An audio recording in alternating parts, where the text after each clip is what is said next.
Bueno, entonces, hasta ahora tenemos que decir qué datos nos interesan y cuáles no de lo que tenemos. Después, ese qué nos interesa y qué no es lo que dice exclusión e inclusión. O sea, si hay columnas que no me interesan, no las uso, las borro directamente. Si tengo otra vez la ciudad de nacimiento, dónde nació cada persona, es muy probable que no me interese, borro esa columna, no me interesa. Inclusión es, bueno, quedarme con los datos que necesite. Después el reporte de los datos es justamente, de los datos limpios, perdón, es decir qué hice con los datos que no están limpios, o sea, con los datos que están sucios, cómo hice para, justamente para limpiarlos. Después viene esta otra fase, que también seguramente en algún momento la hicieron, que es la derivación de atributos. ¿A alguno se le ocurre qué puede ser esto? Cuando se los diga van a decir, ah, sí, obvio, ya lo hice alguna vez. ¿Pero qué creen que es la derivación de atributos? Y la generación está bastante ligada también, pero ¿qué creen que son estas dos cosas? Y voy a dar el ejemplo como más obvio, el ejemplo que cuando les diga no hay forma que no lo hayan hecho alguna vez. ¿Qué creen que es la derivación de atributos y la generación de atributos?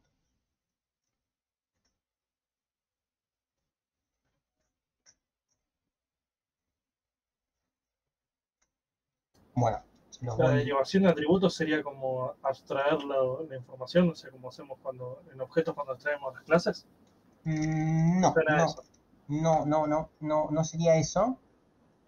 Eh, no, a ver, otra cosa, a ver si se les ocurre otra cosa. ¿Qué quiere decir derivar algo? O sea, si yo tengo, qué sé yo, cuando uno dice los derivados del petróleo, ¿qué son los derivados del petróleo, por ejemplo? El resultado de un procesamiento. Claro, son qué productos uno consigue luego de haber procesado el petróleo. O sea, uno tiene el petróleo y en base a determinadas acciones consigue distintos productos. Esos son los derivados del petróleo. Bueno, acá es lo mismo. ¿Qué es la derivación de atributos? Es, a mí en la tabla me viene un atributo. ¿Qué atributos puedo derivar de este? O sea, no es que estoy dando nueva información, sino que la estoy derivando de información que ya tengo. Por ejemplo, el ejemplo que voy a dar otra vez es el más obvio. Supongamos que en la tabla me aparece el típico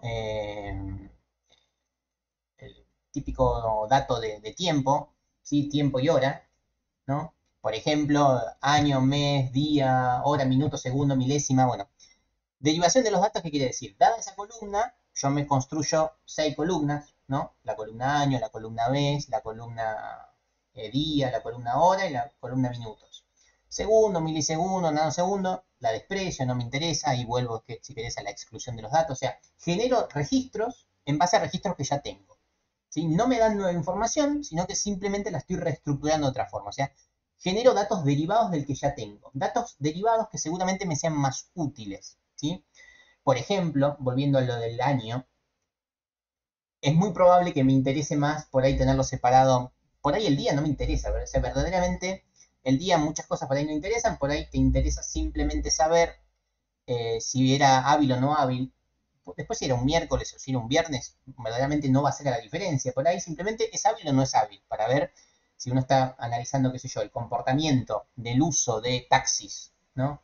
En la ciudad, bueno, por ahí influye mucho esto, pero verdaderamente que sea lunes, que sea martes o que sea miércoles, no creo que influya. Entonces, no solamente las derivaciones tradicionales y básicas, sino derivaciones un poquito más pensadas en el negocio, ¿sí? O, por ejemplo, yo doy siempre los ejemplos de meteorología, los días, los años y los meses en meteorología mucho no importa, importa más en el bimestre en el que ocurrió, o en el trimestre, o en la estación, ¿sí? Muchas veces del año por ahí te quedas solamente con qué estación es, ¿sí? O primera parte de la primavera, segunda parte de la primavera, por ahí tu dato lo podés derivar en algo más sencillo incluso, pero que te va a hacer más rico a vos a la hora de información. Si vos querés hacer un filtro por compras de una persona en verano, estaría bueno que vos ya tengas un dato derivado que sea verano. Y acá en este momento, quizá lo pude haber dicho antes, pero muchas veces cuando uno habla de minería de datos o de trabajo con datos, empiezan a aparecer estas cosas, que uno a los datos los empieza a moldear a su gusto y qué cosas uno empieza a despreciar un poco. Lo que dice Lucas es correcto, si tengo una fecha de nacimiento, podemos derivar la edad, ese razonamiento está bien, ¿sí? Pero ¿qué cosas creen que con esto que les estoy diciendo, incluso con algunas cosas que les dije antes, hay algo que no estamos respetando mucho y en la minería de datos no se lo suele respetar mucho? ¿Qué es? Por ejemplo, les acabo de decir, tengo una fecha, construyo la columna edad, por base a lo que dijo Lucas. Tengo una fecha, construyo la columna estación del año. ¿Sí? Estoy construyendo columnas que a mí, en mi negocio, creo que me van a ser más útiles. Pero ¿qué está pasando con esto que estoy haciendo? Que no estoy diciendo que esté mal, sino que vale la pena resaltar que en la minería de datos, o todo lo que tiene que ver con la manipulación de datos, muchas veces uno desprecia. ¿Qué creen que es? Por lo menos en una primera instancia, por lo menos uno en una primera instancia de este tipo de desarrollos, uno viola algo que hasta ahora, ustedes están en cuarto año, hasta en cuarto año era casi que una imposición divina. Sin embargo, en este tipo de desarrollos uno suele dejarlo un poco de lado. La Se integridad de los archivos originales, puede ser, del dato Bueno, es original. parecido a lo que me está diciendo. Lucas me está diciendo, estás modificando los originales. Bueno, todo esto que estoy diciendo, por lo general se lo hace con un duplicado. O sea, vos tenés los datos originales, corres un determinado script y te genera datos derivados. O sea, primero duplica la información y después trabaja sobre el duplicado. Los originales por lo general nunca se los toca. ¿Por qué? Porque en cualquier momento podés volver a correr el script y volver a generar el duplicado. Y si te equivocaste en alguna decisión que tomaste a la hora de la manipulación de los datos, de última podés volver atrás y volver a arrancar, ¿no? Nunca se trabaja con los originales, eso es importante. Siempre se trabaja con copias de los originales y de ahí en más se hace lo que ustedes quieran. Pero no viene por ese lado. Viene más por el lado que les estoy diciendo, es, me das una columna con un dato y yo te genero 10 columnas con datos que creo que me van a servir más. Bueno, a eso que estoy violando, de cosas que ustedes ya creo que en primer año o en segundo, efectivamente, todo lo que tiene que ver con la normalización de datos, acá se deja un poco de lado, ¿sí? Todo lo que tiene que ver con la normalización de datos de base de datos, acá se desprecia totalmente, ¿sí? Por ahí cuando uno quiere hacer un software recontra performante, es probable que se trabaje otra vez con las formas normales. Para eso se inventaron la cuarta, la voice and cont y la quinta forma normal, que en esta carrera medio que tampoco se la mencionamos mucho. Siempre nos quedamos en la tercera forma normal, porque es la estandarización de los datos que uno suele utilizar en el desarrollo de software a nivel de negocios, ¿no? De negocios estándar. Ahora, para la que tiene que ver la minería de datos, vemos que toda esa estructuración un poco se pierde. O sea, acá empieza a ver que hay columnas que no dependen de la ID, hay columnas que dependen de otras columnas, y acá no pasa nada, porque acá uno lo que trata de hacer es que su tabla tenga datos que representen lo mejor posible al negocio. No importa si son derivados de otras tablas, o sea, no importa si no está en tercera forma normal, a eso quiero ir. Que en esta fase es probable que los datos no estén en tercera forma normal y quizás ni en segunda. ¿Bien? Pero esto es lo que se suele hacer cuando uno trabaja con los datos. ¿Sí?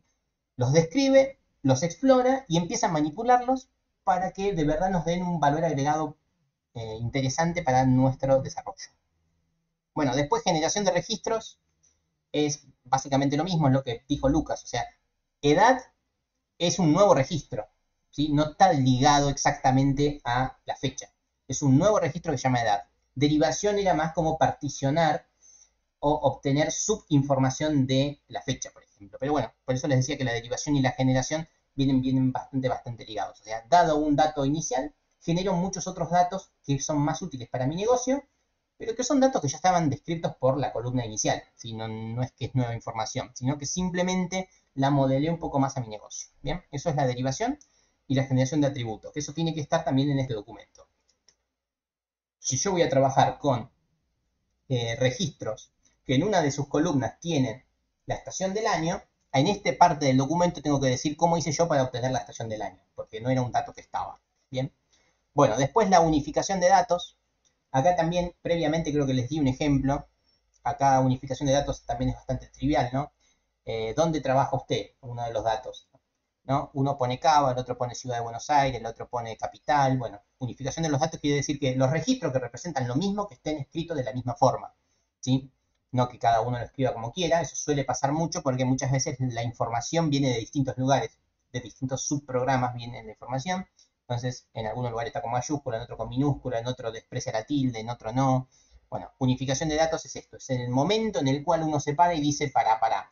Acá los datos vienen todos distintos, pero representan lo mismo. Vamos a ver cómo hacemos para escribirlos. También pasa mucho con las fechas, ¿no? Viene fecha corta, fecha larga, año y mes separado, o primero viene el mes, después viene el año. Bueno, en esta etapa uno trata de que toda la columna esté descrita por la misma forma, pues si no es imposible generar un tipo de reporte con esto. Bien. Y bueno, después el último, final de todo, el reporte de la calidad de los datos. Creo que alguien me había mencionado sobre esto. El reporte de la calidad de los datos es lo que se hace al final de todo esto, pero acá uno tiene que decir con qué datos no pudo hacer lo que esperaba, ¿sí? O con qué datos no supo cómo manipularlos. Yo les di el ejemplo de los vacíos, los separo con la media, si son pocos los elimino, pero muchas veces uno se topa con decir, bueno, mira, acá en esta columna que me decía, no sé, nacionalidad, no supe qué hacer, porque la verdad que la mitad de los datos no me decía la nacionalidad, y yo es algo que necesito, y verdaderamente no sé cómo manejarlo, porque ahí no hay ninguna cuenta matemática que me ayude, no tengo los DNI, no puedo inferir de dónde son, entonces ahí digo, bueno, acá hay una falencia en la calidad de los datos que yo no supe manejar, y de ahora en más por ahí la manejo así, pero no es la mejor forma, entonces acá es importante que se quede bien plasmado qué cosas no pudieron solucionar, ¿sí? O plantear posibles soluciones, pero que ustedes no están seguros cuál es la mejor, y bueno, ahí ver de hacer un feedback con alguno de sus compañeros, o incluso volver a analizar un poco el negocio y hablar con el jefe, el cliente, o con quien sea, con el que más entiende el negocio, y ver si se les ocurre alguna otra forma para preparar esos datos que no cumplen con la calidad necesaria, ¿sí? Entonces acá en el reporte de calidad, ustedes dicen todas las cosas que pudieron manejar, todos los datos que están correctos, pero también tienen que hacer principal hincapié en los datos que no supieron manejar, ¿bien? O que no saben cómo hacer. Entonces, bueno, esto es la preparación de los datos. Bueno, a ver, como para ir moldeando un poquito la idea de todo esto. De ahora en más en la materia, vamos a ver modelados para trabajar con datos. Lo primero que hay que hacer con los datos es esto que estamos haciendo hasta la fase 3, es leerlos, hacer algún tipo de cuentita rápida y moldearlos para que todas las columnas estén completas, no tengan datos erróneos, para que todas las columnas estén bajo un mismo universo de respuestas, para poder hacer cuentas y poder ingerirlas en estos modelos que vamos a ver en las próximas clases. Bien, o sea, a grandes rasgos eso es lo que acabamos de hacer, ¿sí? O de charlar entre todos, para no perder el hilo de lo que estamos viendo. Bueno, en las próximas clases, no quiere decir que esté terminando, sino que sigo un poquito el relato. La idea es que en las próximas clases yo les voy a dar un dataset chiquitito y en base a eso vamos a ir viendo modelos.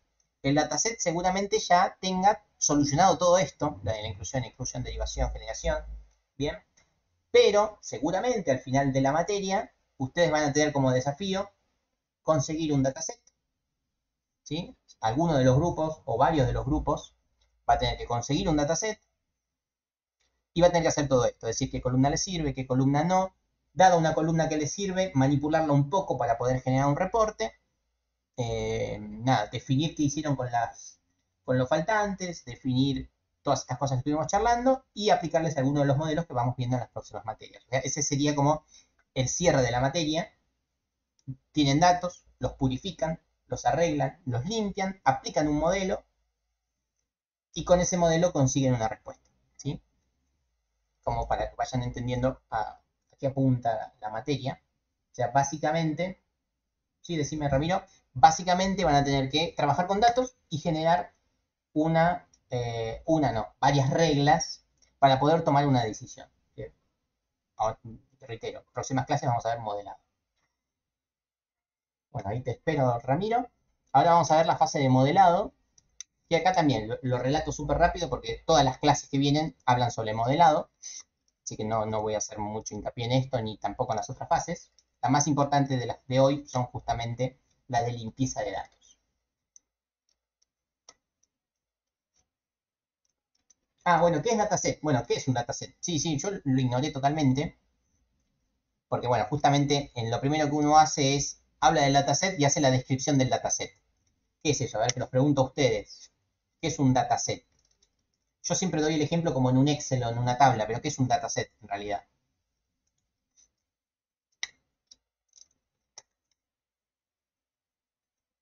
Bueno, sí, la traducción sería como un conjunto de datos. Efectivamente, en castellano la mejor traducción quizás sea esa, conjunto de datos.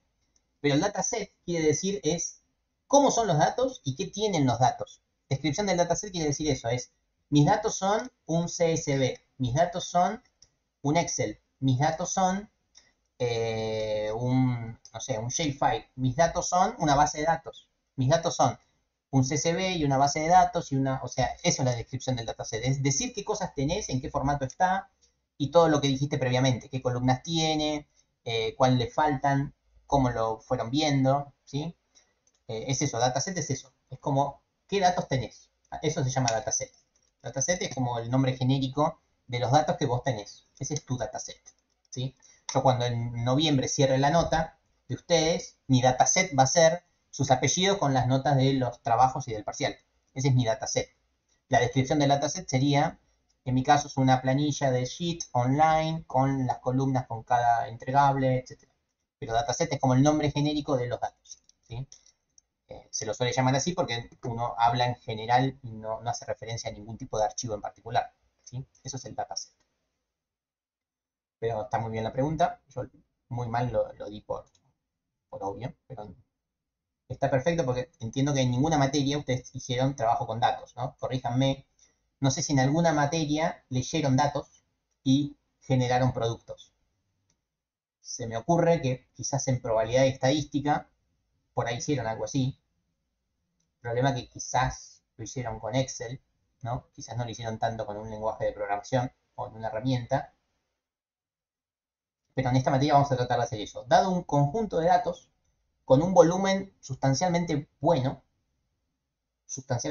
implica el del orden de 1 millón de datos, generar algo, ¿sí? Si no lo hicieron, mejor, va a ser más enriquecedor lo que yo voy a hacer. Bueno, yo tengo varios trabajos hechos de esta índole. Yo no estoy seguro si les voy a mostrar las cosas que yo tengo hechas o si voy a construir algo desde cero para la materia, pero en algún momento de la materia les voy a mostrar algunos de los desarrollos que estuve trabajando, nada, en algún posgrado, en alguna que otra cosa. Pero como para que tengan una idea, en una de las primeras cosas que hice yo en minería de datos, se trabajaba con las transacciones de la SUBE de todos los molinetes del país, ¿sí? La mayoría, el mayor volumen de datos estaba en Capital, obviamente, que es donde más se utiliza la SUBE. Pero bueno, para que se imaginen el volumen de datos, ¿sí? No me acuerdo ahora cuántos datos eran, pero eran algo así como 17 mil millones de datos que se procesaron para hacer ese trabajo.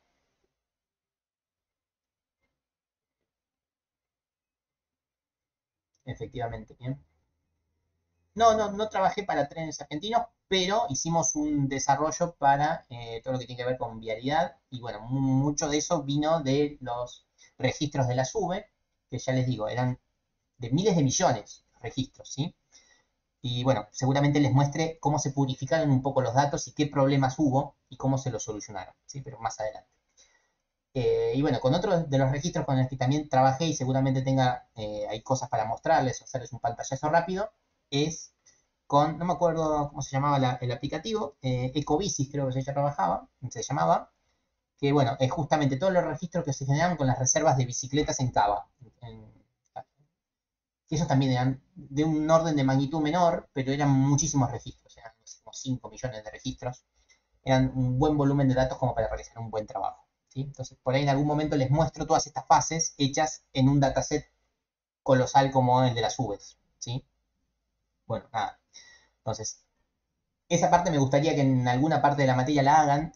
La evaluación de la materia no va a ser eso, porque eso suele llevar tiempo, no es algo que uno pueda hacer en un cuatrimestre, y menos si lo estamos postergando para las últimas clases, pero que por lo menos elijan un dataset, que lo purifiquen un poco, que lo muestren y que por lo menos tomen una decisión en base al dataset, me parece bastante oportuno para esta materia, ¿sí? Y que puedan generar lo que más adelante vamos a ver, por lo menos una neurona de una red neuronal que tome una decisión en base a sus datos. O sea, ese sería como el broche de oro de la materia. eh, Así que hacia ahí apuntamos. Bueno, reitero, y en estas fases No, ni idea. Seguramente grupal y seguramente con los grupos que ustedes ya tienen. Pero vamos viendo cómo vamos con la evolución de la materia. Eh, yo lo tengo planificado como para que cada grupo tenga una de las actividades, como ya van teniendo, creo que ya van 4 grupos, 3 tareas más para cada grupo y esta última tarea para todos los grupos. ¿Sí? Esa es mi planificación hasta ahora, pero más adelante lo charlamos.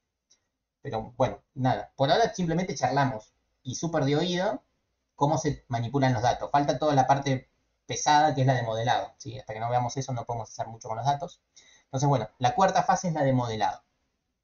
Uno tiene que elegir qué modelo matemático va a utilizar para sacarle provecho a los datos. ¿Sí? En base a esto se generan todas estas salidas, ¿sí? Que reitero, van a ser de la próxima clase. La próxima clase la trabajamos. Simplemente les hago un relato rápido. Llegó el momento de elegir qué modelos van a utilizar. En esta materia creo que vamos a ver 3 o quizás 4 modelos para trabajar con los datos.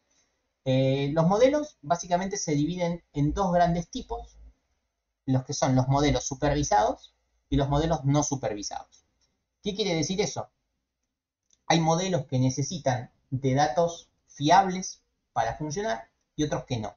Esos son los supervisados, los que necesitan de algún dato y su respuesta verdadera para seguir adelante. Y otros modelos que son un poquito más sofisticados y son no supervisados, que vos les das un conjunto de datos y el modelo ya sabe cómo procesarlos sin la necesidad de tener respuestas testigo. Esa es la gran diferencia que hay entre los supervisados y no supervisados. Entiendo, en la materia vamos a ver 2 supervisados y 2 no supervisados, pero básicamente la diferencia es esa. Es que en el dataset vos le das la respuesta esperada para que él mismo se autocorrija, eso es supervisado. Y no supervisado es que vos no le das una respuesta correcta, entonces no se la das porque no la sabés, ¿no? No es que vos sos egoísta, entonces el modelo ve cómo solucionarlo. Bueno, entonces eso es, elegir qué técnica van a utilizar. Obviamente cuanto más modelos uno conoce, mayor es el universo posible para su respuesta. En esta materia van a tener un universo de 4 modelos, van a tener que elegir uno y hacen algo. ¿Sí? Diseñar las pruebas, eso no difiere mucho en las pruebas que vienen diseñando, es doy tal cosa, espero tal respuesta. Diseño de pruebas, eso no cambia nada, los casos de prueba. Y bueno, después todo lo otro lo vamos a ir charlando, pero básicamente configurar los parámetros. Los modelos no son otra cosa más que operaciones matemáticas con los datos. Los parámetros son ajustes mínimos que se le hacen a las operaciones para que el resultado vaya para un lado o vaya para el otro. Básicamente en las operaciones de estos modelos aparecen mucho los logaritmos. Entonces muchas veces se manipula la base del logaritmo mínimamente. Vamos a trabajar mucho con base 2, base 3, base 10. Bueno, decir, bueno, en vez de base 2 pongo base 2.1. ¿Por qué? Porque la base del logaritmo representa la distribución, qué tan normal y qué tan no normal es la distribución de datos. Entonces, en algún momento nos vamos a apoyar en lo que ustedes saben de probabilidad. Muchas veces cuando los datos no tienen una distribución normal, ¿recuerdan lo que era una distribución normal de los datos? Donde básicamente uno tiene un valor medio, ¿sí? Y los desvíos estándar de los datos, si del valor medio le sumaban 2 desvíos estándar, tenían algo así como el 99% de los datos alrededor de la media, eso era una distribución normal. La distribución de campana, díganme si estoy hablando en chino, lo entiendo que prueba le hicieron, porque muchos de los coeficientes o de los parámetros de los modelos dependen de la distribución de los datos. ¿Sí? Bueno, buenísimo. La distribución normal es eso, es que los datos se distribuyen de forma homogénea y que no hay datos disparatados. Después, nada, la distribución de Poisson, en algún momento por ahí mencionábamos, que son más para datos o hechos muy atípicos, ¿sí? Cosas que no suelen ocurrir, bueno, etcétera. Entonces, muchos de estos parámetros o coeficientes de las ecuaciones matemáticas se ajustan en base a eso. Bien, bueno, y bueno, nada, de todo lo otro, nada, evaluar el modelo, las respuestas que nos dio, si son correctas, si son no correctas en cuanto a lo esperado, ¿no? A que lo vamos a corregir. Entonces, todo esto se hace en la fase 4, que reitero, son de las próximas clases. Pero en líneas generales es eso, es elegir un modelo, explicar por qué se lo eligió, diseñar los casos de prueba y ajustar los parámetros para que los resultados sean los esperados. Y las últimas 2 fases son la de evaluación y la de implementación, que también no difieren de mucho, pero básicamente la fase de evaluación es como una revisión que uno tiene, incluso con el cliente, para ver si efectivamente las decisiones tomadas por nuestro sistema, o en base a los datos, reflejan la realidad. Entonces, por lo general, uno cuando hace este tipo de desarrollos, agarra los datos y toma una decisión que uno ya sabe, ¿no? Como para comparar si el modelo que eligió se comporta como uno viene comportándose con la información de los datos, ¿sí? Entonces, esto es lo que es la evaluación. Acá llega el momento donde uno debería llegar a obtener datos, perdón, decisiones esperadas, ¿sí? Antes de lo que es la implementación. La implementación, como les mencioné, básicamente es todo lo que ustedes ya saben de otras materias y de otro tipo de diseños, es cómo van a hacer para implementar el software, ¿sí? Esto acá no tiene nada que ver con minería de datos, o sea, esto es todo lo que viene siendo de una planificación de implementación de cualquier software. ¿Es? Dónde lo instalan, cada cuánto se ejecuta, quién lo mantiene, el informe final de la implementación, ¿sí? El informe de experiencia de usuario, todas estas cosas. O sea, todas estas cosas de la fase 6 no aportan nada nuevo a lo que ustedes ya saben. La fase 5 quizás sí, porque ya les digo, es una revisión de las reglas que generaban y los resultados que generaron para ver si vale la pena seguir entendiendo el negocio y volver a manipular un poco los datos. Pero bueno, esta es como la última fase súper importante en lo que es la minería de datos. Entonces, en la materia vamos a tratar de trabajar con datos, purificarlos y fundamentalmente aplicarle algún tipo de modelo matemático para poder tomar algún determinado tipo de decisión. Bueno, y este es el modelo CRIF-DM, ¿sí? Entonces, la clase de hoy simplemente quería mencionarles eso. No sé si tienen alguna duda, pero básicamente este ha sido el relato un poquito más profundo que en Ingeniería 3 de lo que es el modelado, la metodología CRIF-DM.